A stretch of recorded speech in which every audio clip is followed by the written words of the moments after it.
The Word of God is alive and powerful, sharper than any two-edged sword, piercing even to the dividing asunder of the soul and the spirit, and of the joints and the marrow, and is a critic of thoughts and intents of the heart.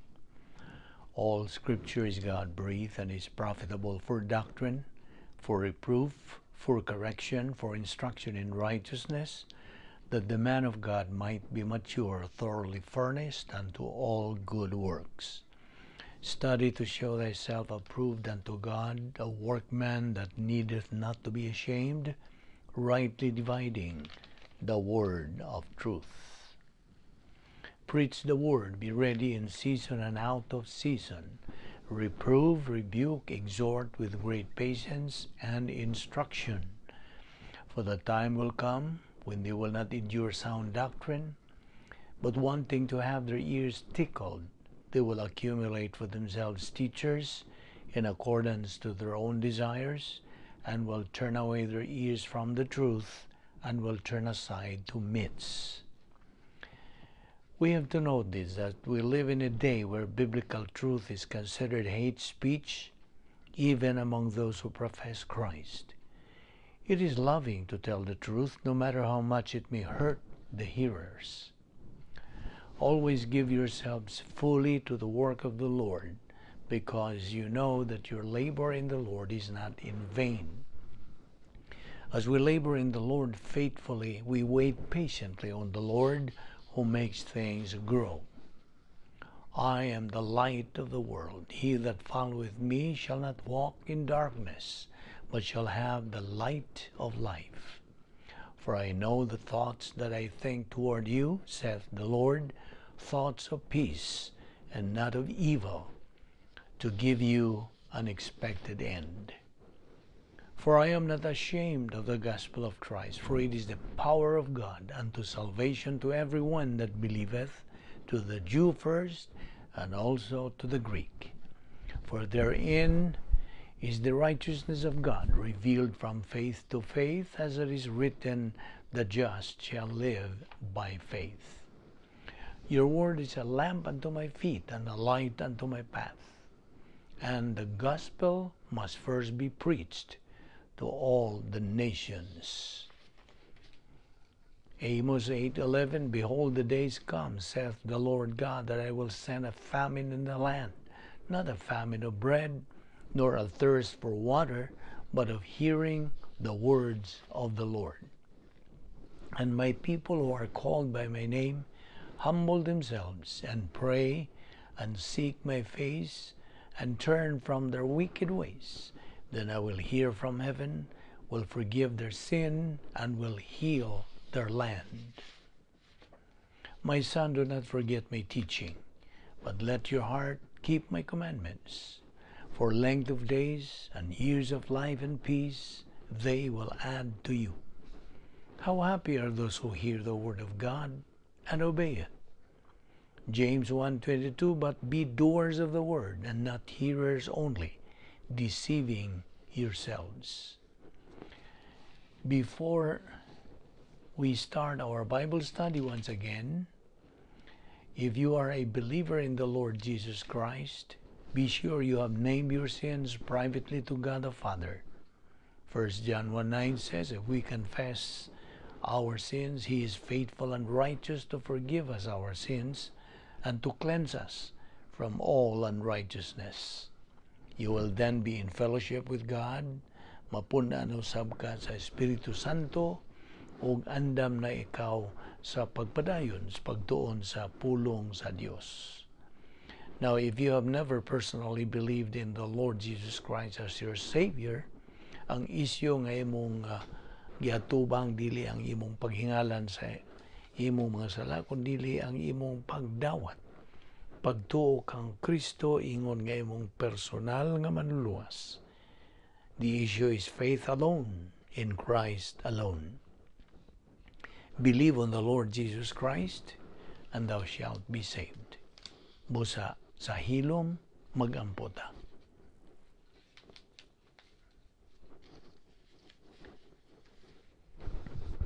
Let us pray.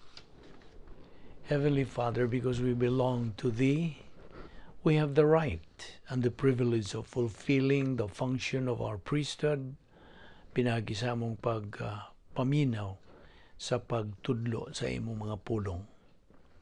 Among giila o Dios nga ang among pagtubo, ang among pag-orient sa among kinabuhi, our understanding of your plan sa imong tuyo, sa imong design for each one of us is based upon the constant, daily, consistent assimilation of your word. We recognize, Father, that there is no substitute to your word, that there is no capacity for our life that can be counterfeited apart from what we have because of thee. Nagpasalamat kami kanimo, Diyos, for your faithfulness. Thank you for providing for us this portion of your word. May God, the Holy Spirit, now sanctify us to the nourishment of our soul, for we ask it in Christ's name. Amen. Maayong adlaw kaninyong tanan, aniya nasab kita sa atong pagtuon sa pulong sa Dios, ubos sa Vic Balbido Evangelistic Ministry through the YouTube. O unas tanan, magpasalamat kita sa Dios sa iyang lugway sa atong kinabuhi. Karon aniya kita sa mayong panglawas. I hope you are. O we are alert with a clear mind. Sanag ang atong pangisip. Gipabuhi pa kita kining tanan gumikan lamang sa kaluoy, gugma, kortesiya o grasya sa Dios. Dili kita angayan niini.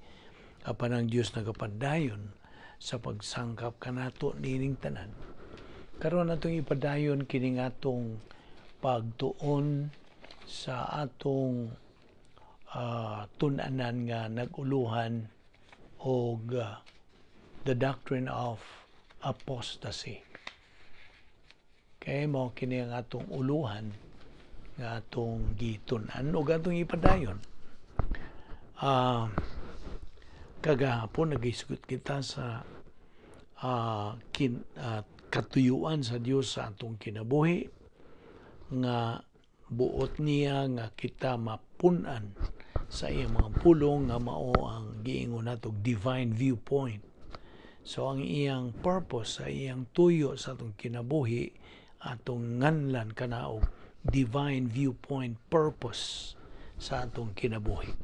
Now, unas tanan, atong labason sa atong panumduman, let us recall, okay, sa ato nang gitun-an ingon nga mga doctrinal believers, we are considered doctrinal believers. Gitun-an nato ang tulo ka kategorya sa kabubuton sa Dios, the two categories of the will of God. Ang una niini mao ang gitawag natog operational will of God, mao kinagitawag og faith rest life, ang kinabuhi nga may pagtuo nga nagadala og pagpahulay. Now ang magtutuo nga nanag-iya og niining divine viewpoint mental attitude, karon anaa na siya sa bahin siyang kinabuhi nga diin makahimo na siya sa paghimog, husto, tukma ug mayong matang, mga mayong matang sa desisyon, good decisions. So he is in a position now of making right and good decisions. Na nag-iya na siya gahom sa paghimog mga mayong desisyon, ingon man ana na siya doctrinal nga kaligon, doctrinal courage to make good decisions. O kini siyang magtutuo, kinabuhi nga kahimutan sa Dios. He lives his life that is pleasing to God. Suma pa sa Hebrehanon 11:6, without faith, kung may pagtuo, without the faithless life, to please God is unsa impossible. It cannot be done. Dili ka na mahimo. Now, The four things, upat ka mga butang diha sa Hebrewanon nga dili mahimong mabuhat. That's impossible to do. Mao kining mosunod. Una, it is impossible for God to lie. Imposible nga mabuhat sa Dios ang pagpamakak. Kana sa Hebrewanon 6:18.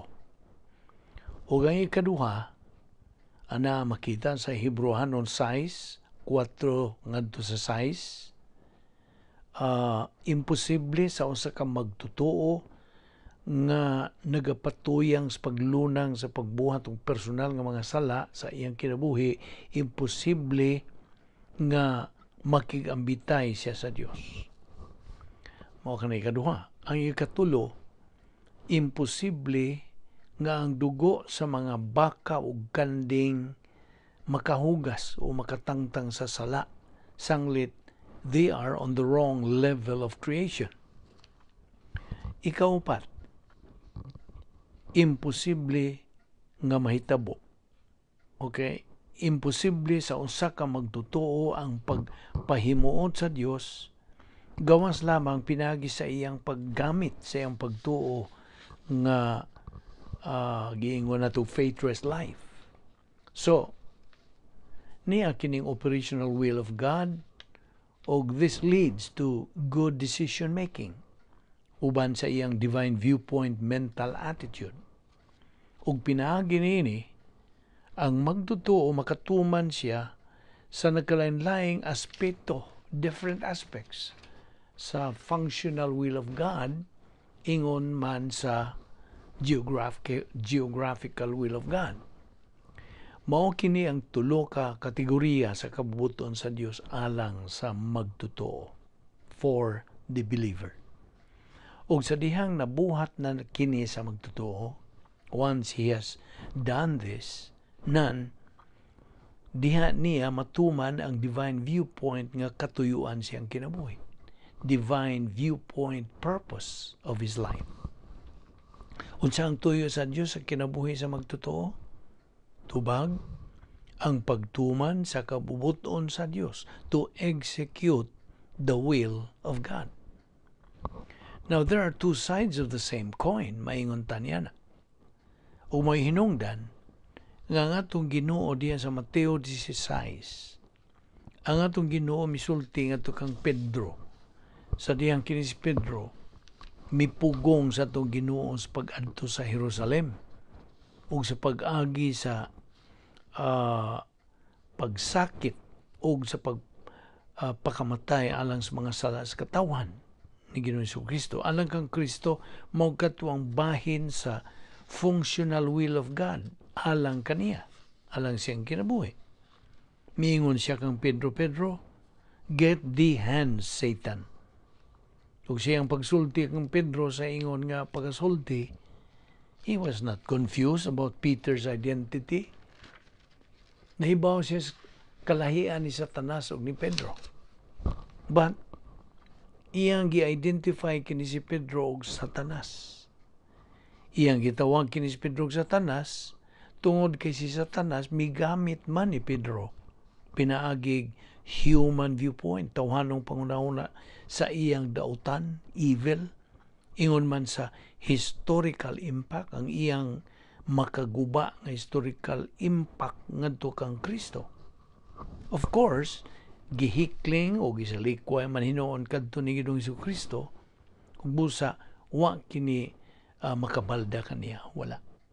But si Satanas migamit kang Pedro sa tuyo nga mabalda o mahasol o malinga o mapugnan si Kristo sa pagtuman sa kabubuton siyang amahan. Namely, ang iyang pag-anto sa Jerusalem, maunay geographical will.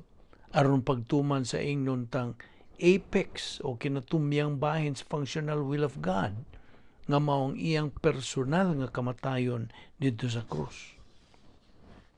You sure are a stumbling block to me, Peter. Nahimo gyud kang dakong babag kanako, Pedro. Iyang giingnas Pedro. Mao na gisulti sa ato Ginoo ngadto kang Pedro.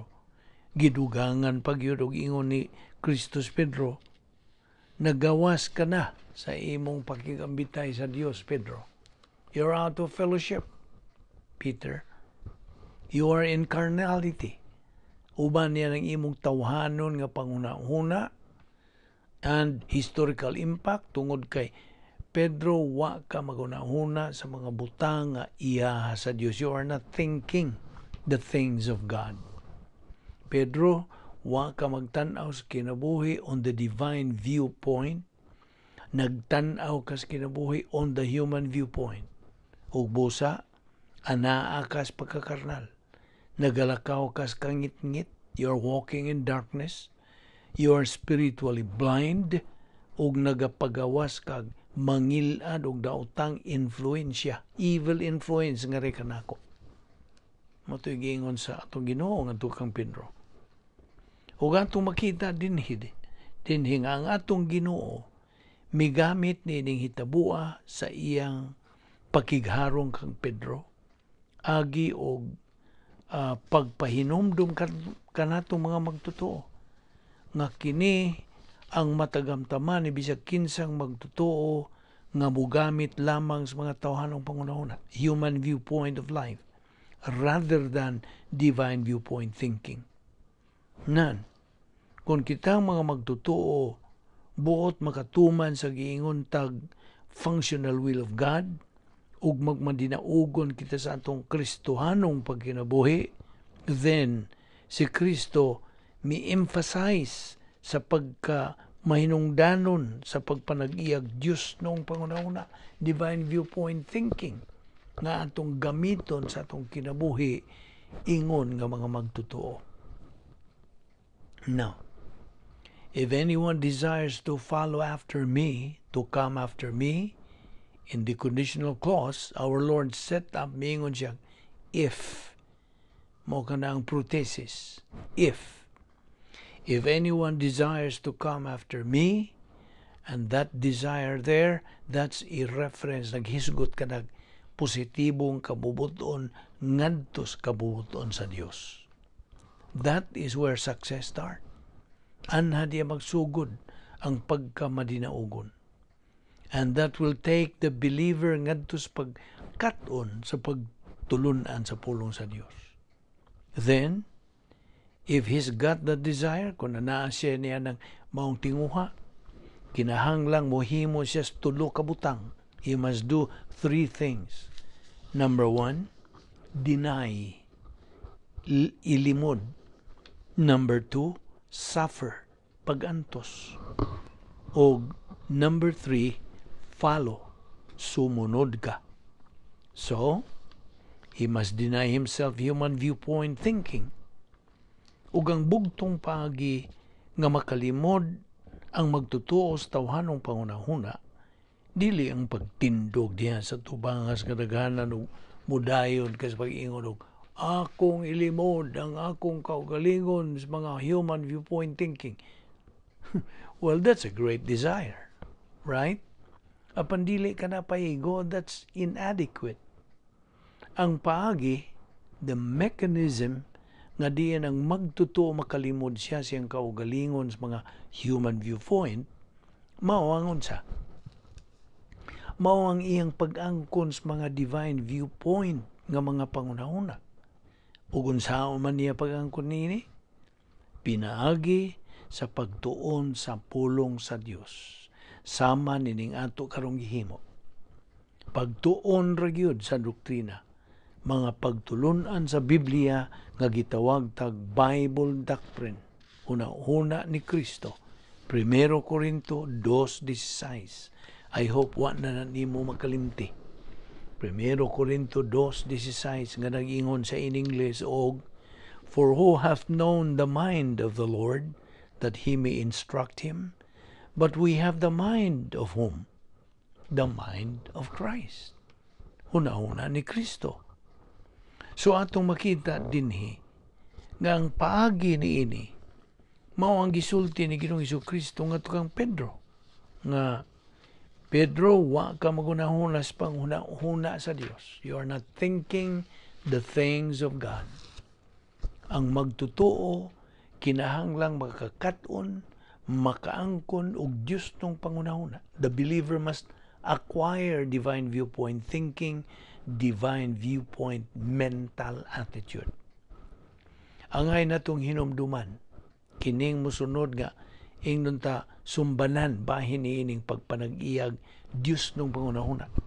Nga we must realize that this is the key to pass through and be able to reach success in our Christian life. Paminaw, pag-angkon og kaalam sa doktrina, sagulan kining pagtuo, this produces a condition of katinuod sa doktrina og divine viewpoint mental attitude. Og kini magapagawas og espirituhanong gahom ug uban pang mga resulta nga makapalig-on sa barugan ng espirituhanon sa magtotoo. Mao kana diha. Imong makita kanang magtotooha nga naga-function na siya sa gitawag tag faithless life. Kinabuhing may pagtuo nga nagdalag pahulay. Ug kana nagpasabot nga muagi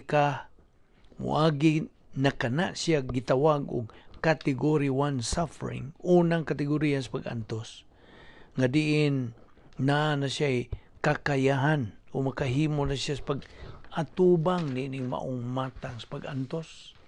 Apil na niya na ang being misunderstood sa mga tao sa mong kinabuhi, being lied about in life, being slandered, ang pagdaot sa mga tao around you. Ang atong Ginoo tungod kinatao man siya dito sa siyudad sa Nazareth, rather that's where he grew up. Dito siya mitubo. That was a Roman outpost, a military base. Ug nailhan gyud siya dito pagayo. He was well known sa tibuok nga lungsuranong Hudiyo nga nasayod siyang birhen nga pagkaimugso. And of course, unsay buhaton sa negatibong kabubuton ngadto sa kamaturan, ila gyud ng tuison. They're going to twist it. Ila gyud ng lawgawon, lubgon, and always redefines it. Wa siya kailag kinsay iyang amahan, mao na ilang giingon. He is a bastard, mao na ilang isulti. In the technical use of the word nga bastard, nga nagpasabot nga you're born out of wedlock, unsa ka grabe ka ng pagbugal-bugal nila. Unsa ka grabe ang pagdaot. It's a slander. Sa in English, it's defamation. What a lie. What lying bahin sa itong Ginoo ilang gibuhat. Usa ka na kaihemplo sa Category 1 suffering. Nga pagatubangon sa magtutuo nga naay doktrina siyang kalag. He has to handle it sama sa pag-atubang sa itong Ginoo nini. O giyon sa niya sa pag-atubang o pagpakigharong nini by the perpetuation sa iyang pakigambitay sa Dios. Ang pagpadayon sa iyang kinabuhing may pagtuo nga nagadala o pagpahulay. The faithless life. Dealing with evil. Pagpakigharong niya sa dautan. Evil. O pagpakigharong niya sa kaburong. Uway kabangkaagan. Ignorance. Dealing with hardness of heart. Pagkigharong sa katiga sa kasing-kasing. Dealing with blessing. Panalangin. Pagkigharong sa kauswagan sa kinabuhi. Prosperity in life. Kinahanglan niya ang pag-deal sa prosperity test, sa matagutlo siyang kinabuhi. Ingon man, he has to handle the adversity test usab. Ug bisag unsa may atubangon sa magtutuo siyang kinabuhi, kauswagan ba o katalagman ba, bisag unsa. Sa laing pagkasulti, regardless ug unsa mang matang sa pag-antos nga iyang giatubang, kinahanglan siyang makasugakod. He must be able to handle it. Ug unsaon niya pag-handle niya na? By the control thought life. Nga resulta kana siyang paggamit sa faith rest life. Ang kinabuhing may pagtuo nga nagdala og pahulay. He must maintain sa iyang pagkinabuhing Kristohanon nga nagalakaw uban sa Dios, gumikan sa iyang pakikambitay sa Dios, his fellowship with God. Mao kanay madinaugon. That is a successful handling of category 1 suffering. Dinhi lang una kita kutob sa atong pagtuo niini, atong ipadayon kini sa sunod nga higayon. Gidapit ka gyapon igsuong magtuo, higala nga di magtutuo nga nagpaminaw niini nga atong pagtuon sa pulong sa Dios. Ayaw si piyata ang sunod sumpay sa atong gitun-an dinhi nga maong doktrina sa apostasya, the doctrine of apostasy. Karon magampo kita. With your heads bowed and eyes closed, let us spend the closing moments of our service, nining adlaw, describing salvation, describing that which the unbeliever does not have or is not aware of. Panahon na karon, kung ikaw dili pa magtutuo ni ining higayuna, nga ikaw masayod unsay ihatag ni Ginoong Jesucristo nga nakanimo. He offers eternal life. Ang Dios sa iyang pulong ngayon, He loved the world so much that He gave His only uniquely born Son, that whosoever believes in Him shall not perish but have eternal life. Now, ang tanan buot og eternal life. So kung buot ikaw niini for real, if you want the eternal life that God promises, you must understand how Christ brings it to you. Una sa tanan, He appeared as God and man. That's who Jesus Christ is.